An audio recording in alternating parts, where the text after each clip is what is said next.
I am very blessed that I am the only Orthodox judge in Summit County, elected in Summit County, and I feel very blessed to be Orthodox.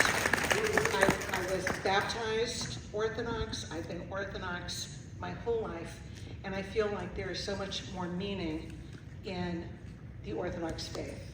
I think that we are the original church, and it is steeped in tradition, beautiful tradition, and there's so much more meaning, I think, when we pray, because we know what the meaning is. It is my pleasure to welcome Kassiani, Callos. She's the founder of her own company, Gluten Free by Kassiani, Baking You Happy. Kassiani is the wife of Father George Callos, the Chancellor under His Eminence Metropolitan Savas of Pittsburgh, and the daughter of Father George Livanos, the long-serving priest at All Saints Greek Orthodox Church in Canonsburg, Pennsylvania, until his passing in 2021. Memory eternal. After Father Livanos' passing, a group formed to bring Father Livanos' vision to existence. His vision was to create a local coffee shop that would not only refresh the body, but also refresh the soul. And then Fresh Start Cafe, a nonprofit, was formed to be not only a fresh start to your day, but also a fresh start to your life. Kassiani has supported her father's vision by providing her delicious baked goods to the cafe and to her community. The Orthodox Christian women asked her to be our speaker today because she is an inspiration to many, and she may be an inspiration to you as well. So can you all welcome Kassiani, Callos.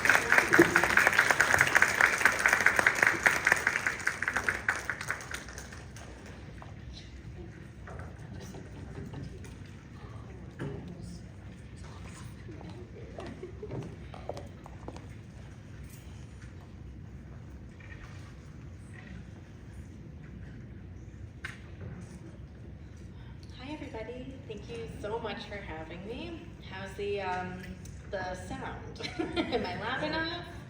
I feel like I'm blessed with my father's lungs and his voice, and I don't want to blow anybody away. But I really appreciate being invited here to speak to you today and to share my story. It has been a blessing for me to reflect upon what my story is. I initially felt like, I don't have a story. What do you mean my story? But I do, actually. And I am really excited to share it with you. So, 7 years ago, I was slowly working my way towards starting a business, a baking business, because I'm a baker. I felt really interested in doing this, but I wasn't sure it was the right time. I had a 9-year-old and a 7-year-old and a 2-year-old at the time. And that's kind of a lot, so I wasn't sure that it was the right timing, but I felt that God was pushing me in that direction, so I was slowly taking steps to, I don't know, make that idea a reality. 7 years ago this month, I was at a friend's wedding and saw an acquaintance who I realized in a moment has great expertise and in several different areas. I thought she would be great to talk to. I should talk to her about my idea and get her advice and see what I can glean from her expertise and experience. And I remember feeling this little nudge, go talk to her now. Because I thought, oh, this would be great person to talk to, but let me talk to her later. And I had this little nudge, go talk to her right now. So I walked up to her and I asked her if she would be open to having a conversation sometime later about about this business idea that I had. She was so nice about it and open to it, and then we ended up having more of a conversation like right then and there in the middle of the wedding reception, which was unexpected, but a blessing. And she said, yes, let's talk. But also, with what you've told me already, I have an event that I'm working to put together, a fundraiser next month, and I think that you would be great for this. Can we talk about you coming and doing this, participating in this fundraiser? I said, yeah, let's talk later. Awesome. So that was this little moment that felt like it was almost per chance, but nothing is by chance. And we will get back to that. Before I tell you how the rest of that story ends or continues, I think I should tell you a little bit about how I got there, actually. I have always been in love with food. I've loved food. I've loved baking and cooking, and I've been in the kitchen since I was at least 18 months old, which I give my mom a lot of credit for, because young kids are always curious and want to be involved in what their parents are doing, but it's not always easy or convenient to have your small children in the kitchen with you. So I give her a lot of credit for welcoming me and having me there even when it wasn't the easiest thing. By the time I was 14, I had taken over cooking all of my family's meals, was experimenting with baking and reading cookbooks like they were novels. By the time I was a junior in high school, I knew that I wanted to be in a food career, but I was really kind of perplexed because I had been raised by my lovely parents with a really strong sense of Christian purpose, principles, and I knew that I wanted to serve God, and I didn't know how I could serve God through food. It seemed like it was maybe the two don't work together, or like how can you serve God through food? So that was perplexing, but I thought, well, maybe I'll figure it out at some point. I was blessed to participate just before my senior year of high school in a brand new program at Hellenic College Holy Cross called Crossroad.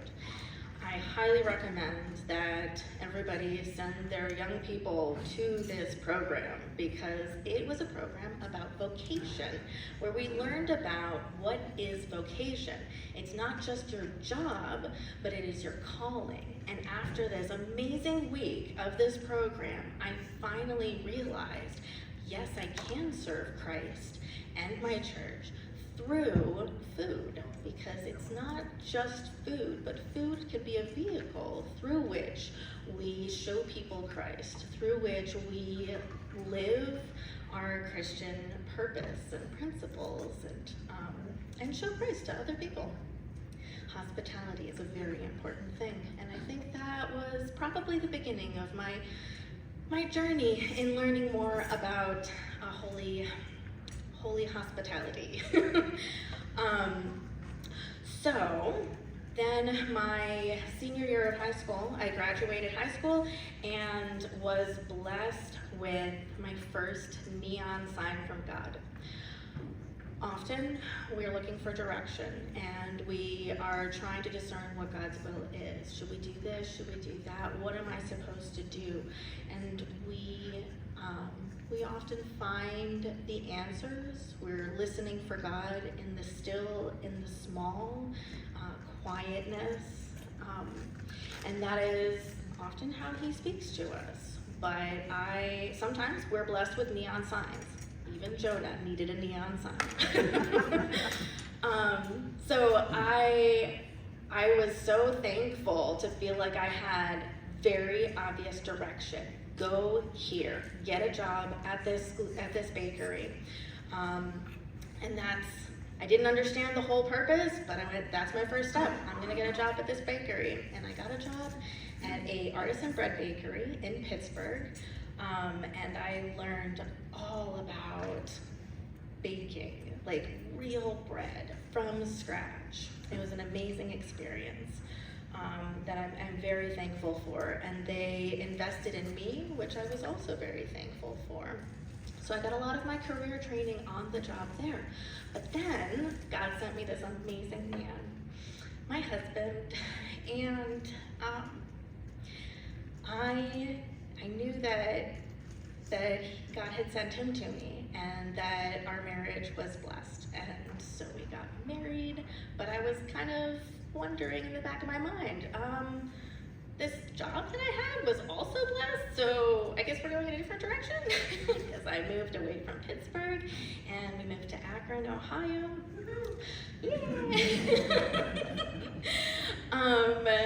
So I just moved forward going, this is blessed. God has given this to me, and we'll see what doors he opens from here. So I moved forward in faith. We started a family. My husband was ordained to be a deacon and then a priest in one beautiful weekend. And about 6 months after that, I found out that my daughter and I needed to be on a gluten-free diet. Our bodies do not handle gluten. That felt like a really terrible thing. It's difficult when you're told you can't eat something. It is really challenging when you're trying to navigate how to live in a world that is full of gluten, which for anybody who doesn't know, gluten is a protein found in wheat, rye, barley, and any derivatives thereof. For example, malt syrup comes from barley. Gluten is found in all of our food, so much of it. Similar to, anybody who has like a nut allergy, you have to all of a sudden avoid nuts and figure out what can I eat and what can't I eat, and it's challenging. But we make it through and we figure out how to live a healthier life. So this diagnosis felt like the end of everything. I had an identity crisis. I thought it's more than just I can't eat bread anymore.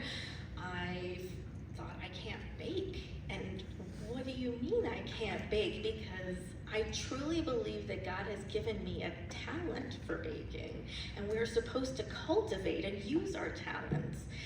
And if I can't bake anymore, then what is my purpose? Can God take away your talents? Can he take away your purpose like that? That was distressing. But I had a pity party, and then I decided I do not want to accept no for an answer. So I'm gonna look into this. And I decided that I was going to start investigating what gluten-free baking might be and what that means. And then I delved into learning all about grains and starches and learning which ones are gluten-free and how do you use them to create something that's not just safe and edible, but actually delicious. If baking is a science, gluten-free baking, I think, is a super science. And I'm a better baker today because of it, because of that period where I had to break it all down to like the very basics. So I started learning, practicing, baking different gluten-free things. And slowly but surely over the next, I think it was like 7 years, I became kind of proficient in it. It was working. And then all of a sudden it seemed to really be working, where I was making things and not only my family was enjoying them, but I was sharing it with other people, and I would get responses like, wait, this is gluten-free. This is actually delicious. And that is what I aim for, something that is not just safe, but actually delicious, where you don't feel like, well, this is the best that I can have, because each of us deserves to have something that tastes delicious and is enjoyable. Continue to try and cultivate my God-given talents, and again found this like sense of confidence and surety that again I was doing what I felt was the right thing. So going back to 7 years ago, I had that amazing conversation, which felt like a blip on the map, but it was really important. And in 1 month, I kickstarted everything. I started my business, I put it together, I even got my food permits in like 1 month, which was mind-boggling. It didn't make sense to me, but it was a blessing. And I participated in this fundraiser in October of 2018 that I realized just after the fact was the perfect beginning to my business journey, because it was not just a day of business, but it was a fundraiser. It was a event called Sip and Sweets, and it was coffee shops, local coffee shops and bakeries, and we put together, we all brought stuff, and people bought tickets to the event and got to try different things there, and there wasn't anybody who was providing gluten-free stuff. And the organizers had people asking, will there be gluten-free things there? So I was able to provide gluten-free goodies for that day, but also support a really lovely organization called Lending Hearts, which is in Pittsburgh, but they provide support to children, to the families of children and young adults who are going through cancer and are journey. That was a really beautiful thing. It was not, the meaning that held for me, that I started with an event of service, was really meaningful. And I've carried that, continue to carry that throughout the last 7 years. Many blessings have come since then. Anything from, like, I was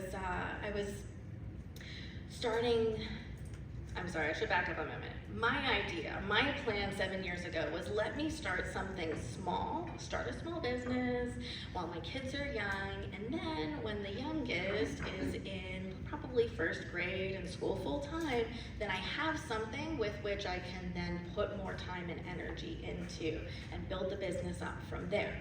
That was my plan. God's plan was different. It has been really mind-blowing. All of the opportunities and blessings that God has sent my way. Right from the beginning, there have been so many more opportunities to do business than I expected. And it's more than just this sort of conventional, there's a big market for gluten-free foods, because there are lots of people who are gluten-free and they want delicious food. They need safe and delicious food. It's more than that. So I was, sorry, I was starting to make bigger and bigger batches of cookie dough and stuff, and thinking maybe I need to get a second mixer. I already have a big KitchenAid mixer, but I think I'm gonna need a second mixer to like make things, to keep up with demand. And then I got a call from a friend who said, my church is upgrading their mixer, and we're getting rid of the old one, and we thought maybe you would be interested in having it. And I said, well, that's really lovely. Thank you so much. Yeah, how much is it? I would love to buy that from you. And they're like, no, you go ahead and take it. It's fine. What? I was blessed with a very large mixer, the kind most churches will have in their kitchens, and it just really struck me. I was so thankful for that, and almost every time, because I'm not perfect, almost every time I use that mixer, I say a prayer for that church, because it was such a beautiful, generous thing that they did, and by blessing me with it, and I want to bless others in return. And that is one of the ways that I can continue to give back. Let's see, so then 2 years after my father passed, so 2023, sorry, dates.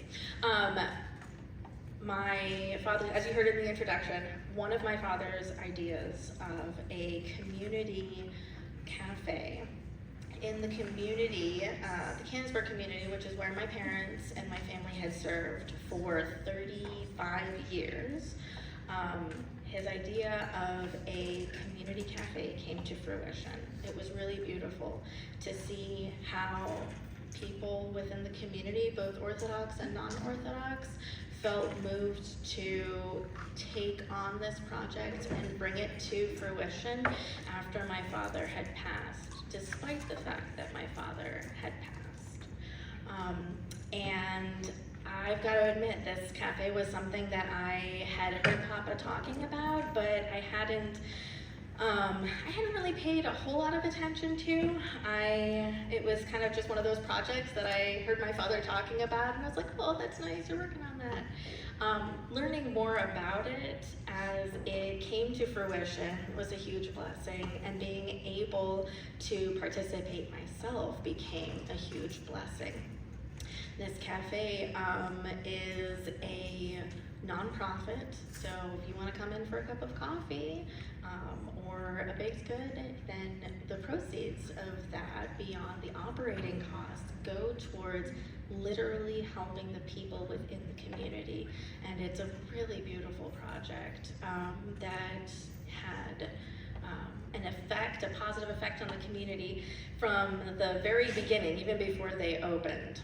And the man who was heading up this project had reached out to me and asked me, knowing that I have a baking business, and asked me if I would be interested in selling my baked goods there, which I saw, again, God opening up doors and leading me in that direction. So I said yes, and it's turned out to be an amazing opportunity because it has given me a place to have like a retail location. I don't have my own retail location right now. I do a lot of wholesale, sell to cafes and some markets, as well as baking to order.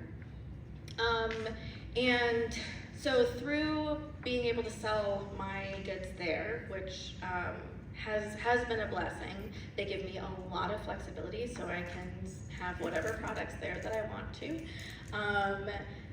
Through being able to sell there, it has given my customers a better opportunity to be able to access those items, and every single purchase that they make there supports the cafe, the Fresh Start ministry within the community.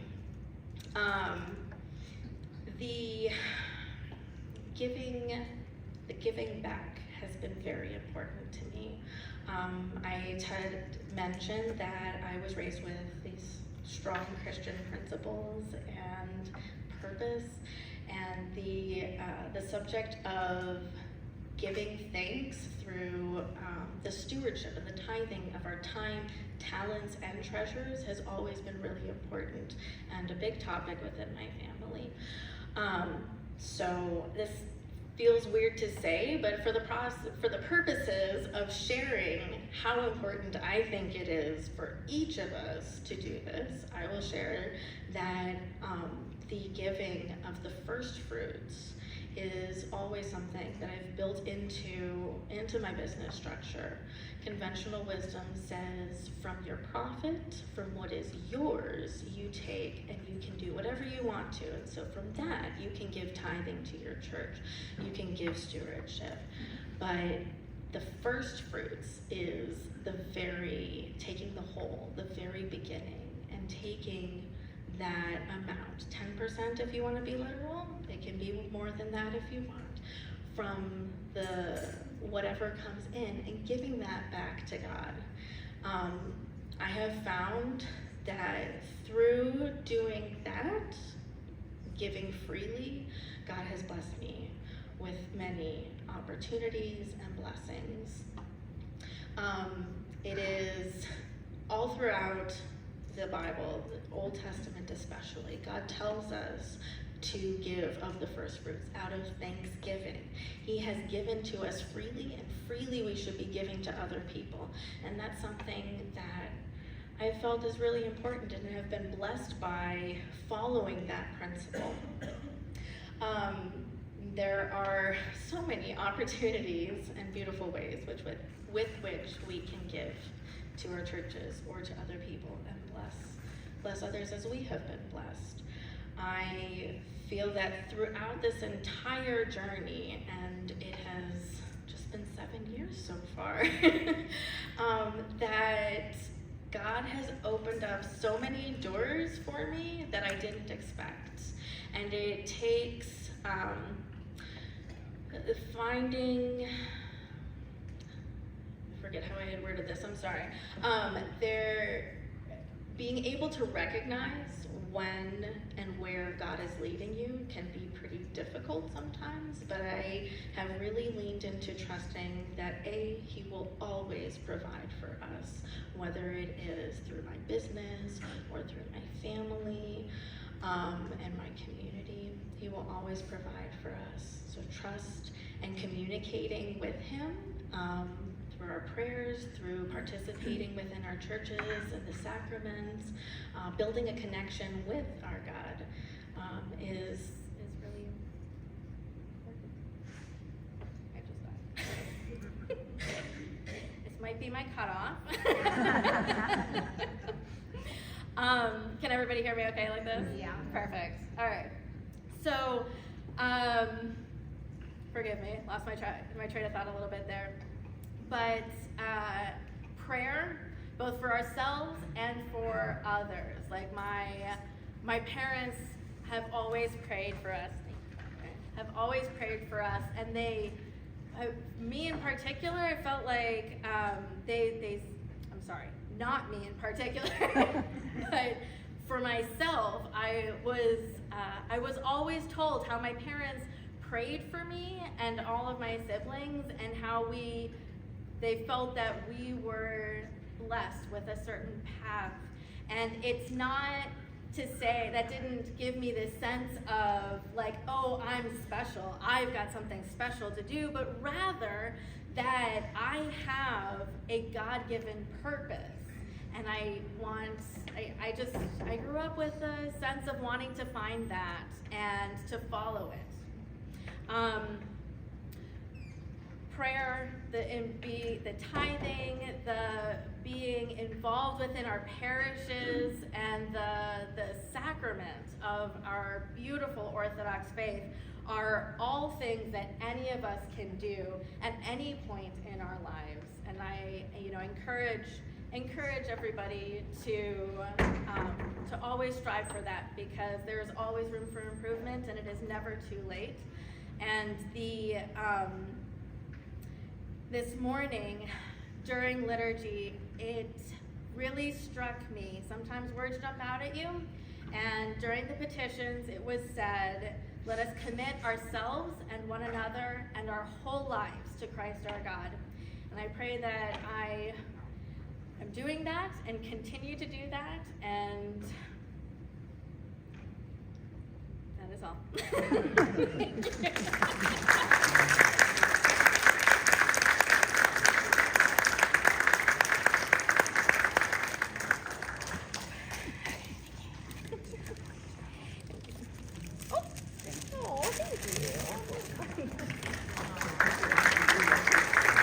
Thank you.